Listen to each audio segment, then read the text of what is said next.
بسم اللہ الرحمن الرحیم۔ دوستوں، آج ہم علامہ اقبال رحمۃ اللہ علیہ کے بارے میں آپ کو معلومات فراہم کریں گے۔ علامہ اقبال رحمۃ اللہ علیہ کا تعلق سیالکوٹ سے تھا۔ آپ نے ہجرت کر کے لاہور تعلیم کے حصول کے لیے اپنی زندگی وقف کر دی۔ آپ نہ صرف ایک اچھے شاعر بلکہ مدرس ہونے کے ساتھ ساتھ ایک اچھے وکیل بھی تھے۔ علامہ اقبال کو نہ صرف آج ہم اچھے لفظوں میں یاد کر رہے ہیں بلکہ علامہ اقبال ان خوش قسمت لوگوں میں شامل ہیں جن کی تعریف اور جن کے فن کا اقرار ان کے زمانے والوں نے کیا، اور آپ کے عہد کے لوگوں نے علامہ اقبال کو اپنا لیڈر مانا اور راہبر تسلیم کیا۔ علامہ اقبال رحمۃ اللہ علیہ کی جب ہم شخصیت کے علاوہ فن پہ بات کرتے ہیں تو علامہ اقبال اردو اور پرشین یعنی فارسی میں دونوں میں رواں دواں نظر آتے ہیں۔ جب ہم ان کے اردو کلام پہ نظر دوڑاتے ہیں تو ایسا محسوس ہوتا ہے کہ علامہ اقبال سے بڑا شاعر اردو میں ہے ہی نہیں۔ اسی طرح جب علامہ اقبال کے فارسی کلام کو ہم تنقید کی نظر سے دیکھتے ہیں، پرکھتے ہیں خوبیاں اور خامیاں دونوں حوالوں سے، تو ایسا محسوس ہوتا ہے کہ علامہ اقبال پرشین کے سب سے بڑے اپنے وقت کے استاد شاعر تھے۔ یعنی کہ علامہ اقبال اردو اور فارسی دونوں میں مانے جانے والے شاعر تسلیم کیے جاتے ہیں۔ علامہ اقبال کو یہ ملکہ کیسے حاصل ہوا؟ علامہ اقبال رحمۃ اللہ علیہ نے تعلیمی حوالے سے بہت خدمات سر انجام دیں۔ علامہ اقبال نے جرمنی میں بھی ہجرت کی اور جرمنی میں آپ نے نہ صرف جرمن زبان سیکھی بلکہ جرمنی کے معاشرے کو بہت گہری نظر سے جانچا اور پرکھا۔ اس طرح آپ لندن گئے، لندن کی سوسائٹی کا مطالعہ کیا اور مغربی ذہن کو جانچنے کی کوشش کی، اور ان کی جو اچھائیاں ہیں، جو خوبیاں ہیں، جن کی وجہ سے وہ معاشرہ ترقی کر گیا ہے، اس کو اپنے کلام کا حصہ بناتے ہیں، اور ساتھ ساتھ نوجوان نسل کو یہ میسج بھی کنوے کرتے ہیں کہ آپ نے مغربی لوگوں کی اندھا دھند تقلید سے بچنا ہے۔ اندھا دھند تقلید نہیں کرنی بلکہ ان اصولوں پہ چلنا ہے جن اصولوں پہ چل کے آج مغرب اس مقام پہ فائز ہوئے ہیں۔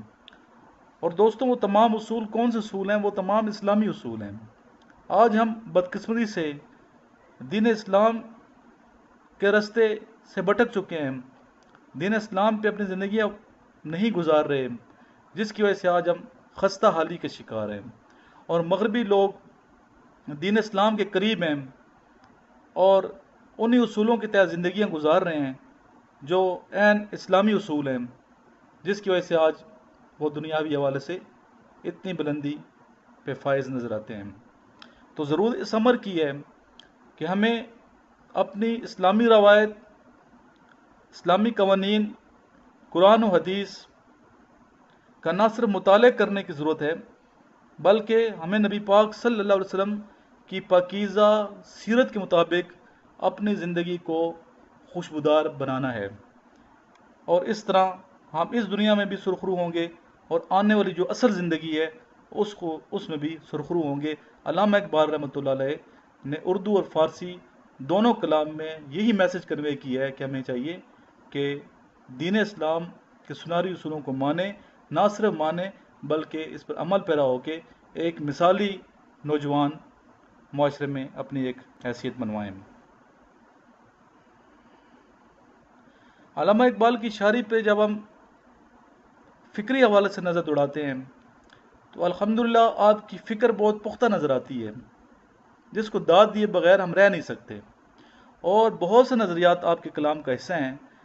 جس میں مین جو نظریہ ہے وہ خودی کا نظریہ ہے۔ مرد مومن کا نظریہ ہے اور عشق رسول صلی اللہ علیہ وسلم کے نظریات نظر آتے ہیں. خودی کیا ہے؟ پچھلی ویڈیو میں بھی ہم نے اس پر بات کی، آج دوبارہ اس کو تھوڑا ٹچ کر لیتے ہیں. خودی صلاحیتوں کے عرفان کا نام ہے. اللہ رب العزت نے ہمیں بے تحاشا صلاحیتیں دی ہیں. ان صلاحیتوں کو اللہ تعالیٰ کے بتائی ہوئی راستے کے مطابق نبی پاک صلی اللہ علیہ وسلم کی پاکیزہ سیرت کے تقدس کو مقدم جانتے ہوئے اپنی زندگی کے سنوارنے کا نام خودی ہے. نہ صرف اپنی فلاح کے لیے، اپنی بہتری کے لیے، اپنی ترقی کے لیے کام کریں، بلکہ انسانیت کی فلاح اور بہتری کے لیے بھی ہم ان صلاحیتوں کا عرفان کریں اور ان صلاحیتوں کا استعمال کریں، تاکہ ہمیں معاشرے میں عزت کی نگاہ سے دیکھا جائے اور ہمیں نیک نامی کی سند دی جائے اور اللہ رب العزت کی نظر میں ہمارا ایک خاص مقام ہو. اور دنیا سے جب ہم ہجرت کر جائیں تو نبی پاک صلی اللہ علیہ وسلم کو ہم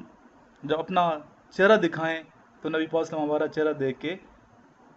خوش ہو جائیں، نہ کہ ایسا ہو کہ نبی پاک صلی اللہ علیہ وسلم یہ فرما دیں کہ یہ شخص میرا امتی نہیں ہے. اگر ایک شخص پوری زندگی نیک اعمال کرتا رہا ہے اور نبی پاک صلی اللہ علیہ وسلم کی شفاعت پہ یقین نہیں ہے اور یہ سمجھتا ہو کہ میں اپنے اعمال کی وجہ سے بخشش حاصل کر لوں گا، تو وہ نہ صرف خوش فہمی کا شکار ہے بلکہ وہ شخص بھٹکا ہوا انسان ہے اور اس کی منزل کبھی بھی روشنی والی ہو نہیں سکتی. تو ہمارا یہ ایمان ہونا چاہیے کہ نبی پاک صلی اللہ علیہ وسلم کی شفاعت اور آپ صلی اللہ علیہ وسلم کی محبت کے بغیر ہم نہ ادھر کامیاب ہو سکتے ہیں، نہ آنے والی دنیا اصل جو زندگی ہے آخرت کی اس میں کامیابیاں حاصل کر سکتے ہیں. تو علامہ اقبال نے اپنی شاعری میں ہمیں یہ میسج دیا ہے کہ ہمیں نبی پاک صلی اللہ علیہ وسلم سے ساتھ اٹیچمنٹ رکھنی ہے، آپ صلی اللہ علیہ وسلم کی سیرت کا مطالعہ کرنا ہے، نبی پاک صلی اللہ علیہ وسلم کی پاکیزہ سیرت اپنی زندگی سنوارنی ہے. عشق کا صرف زبانی دعویٰ نہیں کرنا بلکہ عملی طور پہ نبی پاک صلی اللہ علیہ وسلم سے اپنے عشق کا ثبوت دیتے ہوئے اور دوسروں کو اصلاح کے راستے پہ، دوسروں کی اصلاح کرتے ہوئے، سیدھے راستے پہ گامزن کرتے ہوئے زندگی گزارنی چاہیے. پھر آج کے جو مسلمان ہے، خاص طور پر نوجوان جو نسل ہے، اس کی بہت زیادہ ذمہ داریاں بنتی ہیں. نہ صرف اس نے اس دنیا میں ترقی کرنی ہے بلکہ اخلاقی حوالے سے اتنا اچھا ہو جانا ہے، فکری حوالے سے اتنا پختہ ہو جانا ہے، کردار کے لحاظ سے اتنا اعلیٰ ہو جانا ہے کہ وہ ایک ایگزمپلری انسان ہو اور دیگر جو ممالک ہیں، دیگر جو قومیں ہیں، دیگر جو نسلیں ہیں، وہ مثال دیں کہ مرد مومن ہو تو ایسا، مسلمان ہو تو ایسا، اور دین اسلام کی تعریف کرنے میں مجبور ہو جائیں. نہ صرف دین اسلام کی اور مرد مومن کی تعریف کریں بلکہ کنورٹ ہو جائے ان کی سوچ اور ان کے سوچنے کے زاویے چینج ہو جائیں، ان کی فکر کے رخ بدل جائیں اور وہ دین اسلام کی دولت سے مالا مال ہونے کے لیے تیار ہو جائیں اور اسلام کی خدمت کر سکیں. تو علامہ اقبال نے اپنے کلام میں مرد مومن کا ایک بہترین تصور پیش کیا ہے. کچھ لوگ یہ کہتے ہیں کہ علامہ اقبال کا یہ نظریہ مرد مومن کا یہ نیچے سے متاثر ہو کے سپر مین کا جو تصور ہے وہ وہاں سے لائے، لیکن در اصل ایسی بات نہیں،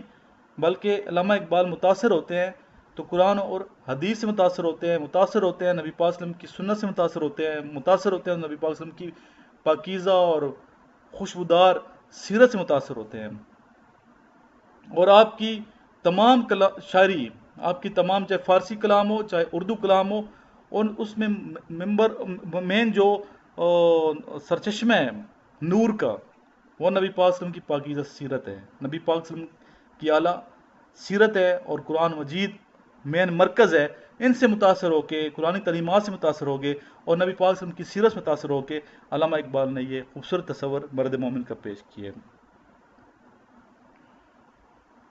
اور فرماتے ہیں مرد مومن کی تعریف کرتے ہوئے علامہ اقبال کہ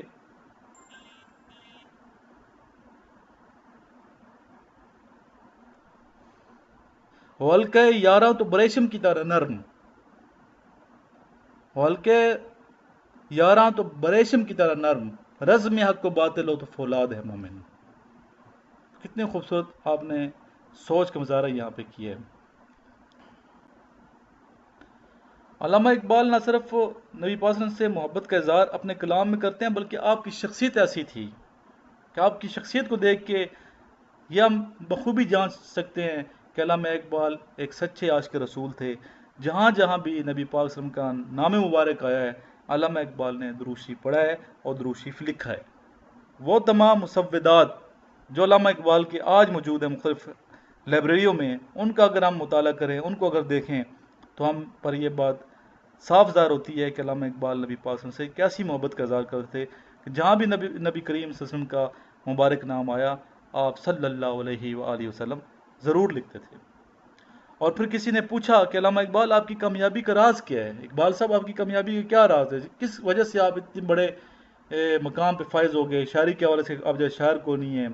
اس طرح تدریس کے شعبے میں آپ جیسا کوئی استاد نہیں ہے، وکالت کے شعبے میں آپ جیسا کوئی وکیل نہیں ہے۔ تو علامہ اقبال رحمۃ اللہ علیہ نے فرمایا کہ میری کامیابی کا راز نبی پاک صلی اللہ علیہ وسلم سے سچی محبت ہے، آپ صلی اللہ علیہ وسلم سے الفت ہے، اور میں نے 1.25 کروڑ دفعہ درود شریف نبی پاک صلی اللہ علیہ وسلم پہ پڑھا ہے، اور یہ میری کامیابی کا راز ہے۔